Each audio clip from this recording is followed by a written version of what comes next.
Hello students, I am back with a new topic, poetic devices, figure of speech or the literary devices. They often confuse the students that if the poetic device, figure of speech or the literary devices are different. So I want to tell you that all these three are the same. Okay, now the question arises that where does a poet uses them and why there is a need to use all these. So these are like the decorating material that every poet uses to enhance, to adorn the poem that he is going to write or he is writing. So these poetic devices, there is a list, there is a long list of these poetic devices. I am going to discuss only 10 of them with you. The first one, here I go, and the first one is the simile. So I am sure that you must have heard about it. The simile, what is this? So when there is a line in the poem, when there is comparison between two things, living with non-living or non-living with non-living, so this poetic device is used. So the hint that we get in the line is there must be the use of like or as. There will be a comparison between two things and there is a use of like or as. Look at the example. She is as beautiful as rose, as ferocious as tiger, as sharp as needle. So all these are the similes. Okay. Another one is she is like a superstar. So here the word like is used to compare she with superstar, and here the word as is used to compare she with rose. So these are similes. Let's proceed to our another poetic device, which is metaphor. So metaphor and similes are somehow same, but the only difference that we have in metaphors is that we don't use like or as while comparing two things. That means there is comparison between two things or the direct reference to one with another, but without using like or as. There is a poem in 9th class book, The Road Not Taken. So here the road is not actually the road. It is symbolizing the important decisions that we take in the life. Okay, so the road is symbolizing being compared with the decisions. Okay, I have written the example. If the same line that I have written, she is as beautiful as rose, if I have written it without using as, so I would write it as a metaphor. She is a rose.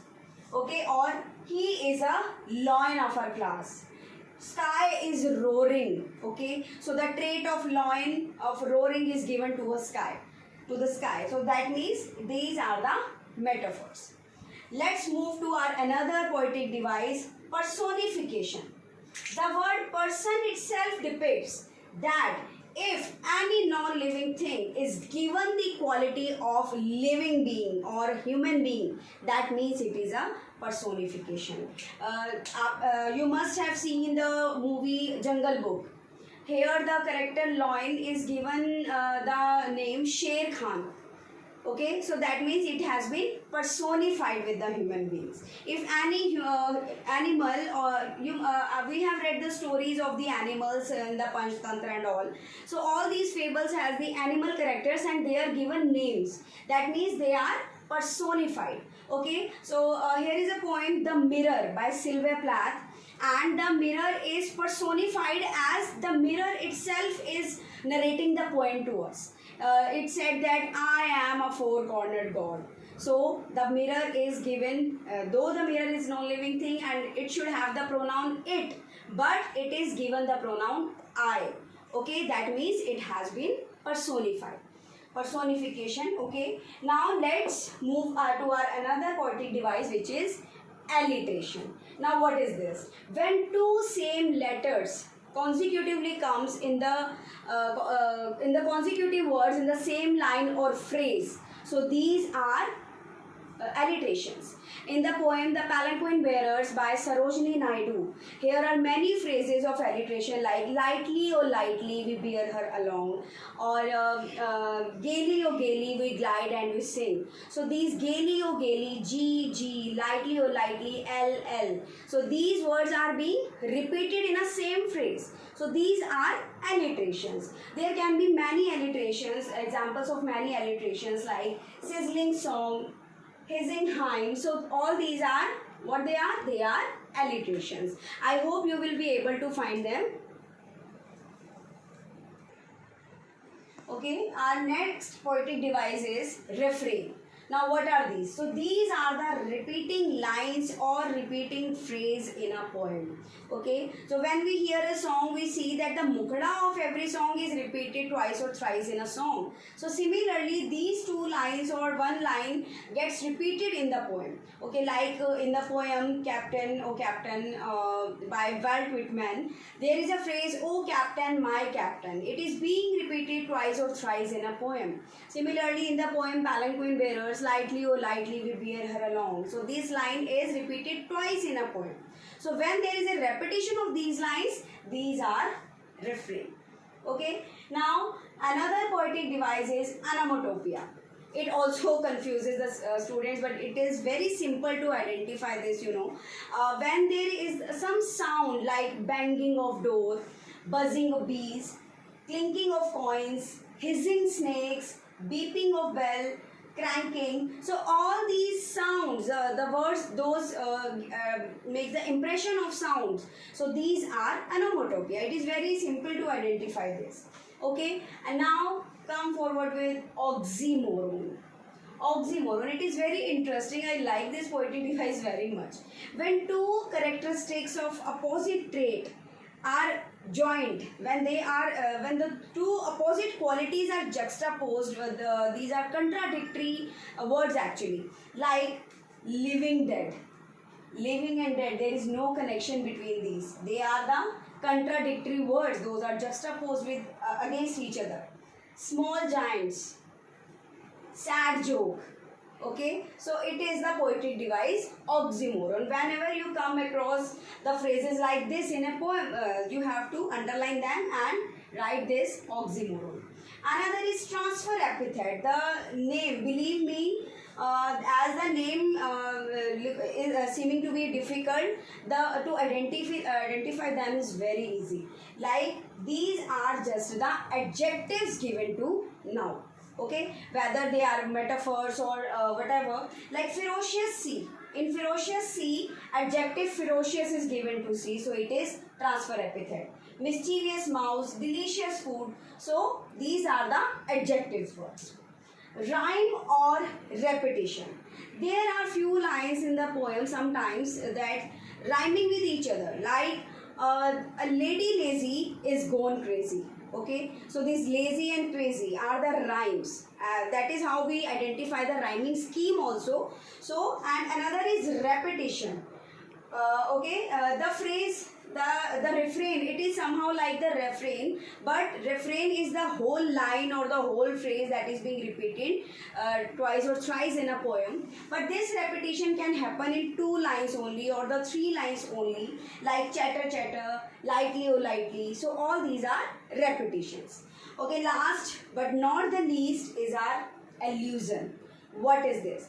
If metaphors and similes are direct references, it is the indirect references. Like I say, he is a Sachin Tendulkar of our team. So I have compared him with the famous personality. This is the indirect references. दूर दूर तक कोई रिश्ता ही नहीं है, but I have made the reference. So it is allusion. There is a poem in 8th class book, McCavity the cat, the mysterious cat. So here McCavity is compared, has given the indirect reference of Napoleon. Okay, he said like McCavity is the Napoleon of crime. So all these far away references or the indirect references are allusion. So I am writing an exercise and would ask you that which poetic device is being used here, and you need to tell me through the comment box or in the class. Okay guys, I have written the exercise to identify the figure of speech used in these sentences.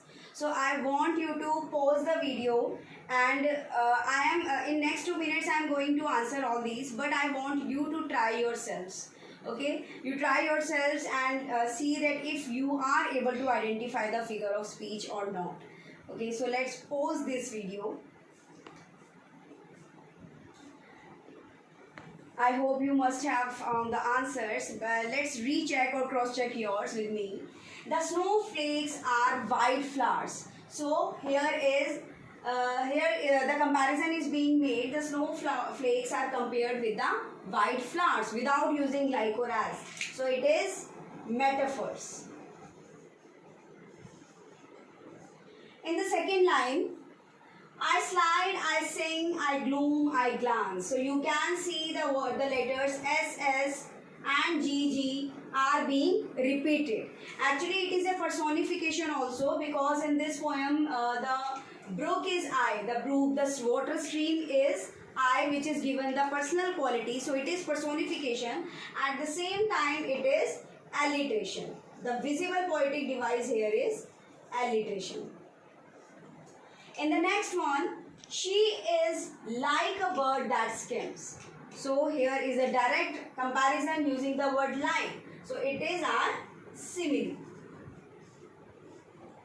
In the next one, the thudding rope and banging doors scare me. So here is there is a word, the sound words are used, thudding and banging. So these are onomatopoeia.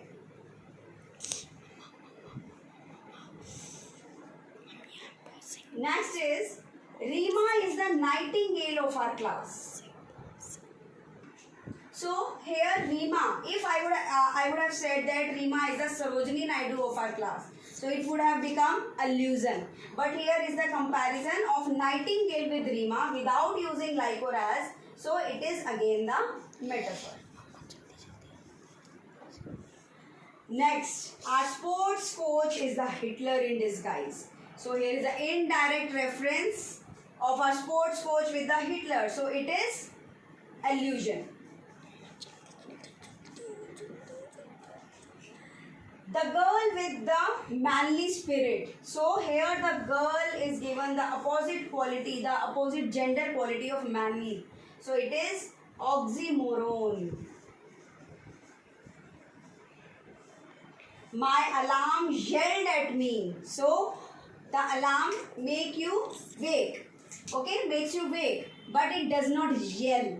So the yelling quality is of human being. So it is your personification. So I hope you would have understood the poetic devices. Whenever you get confused in your textbook with these poems, with different literary devices, you can turn on this video and find out that which poetic device is used here. Okay, don't forget to subscribe this channel. It is for your use. I hope you like it. Okay.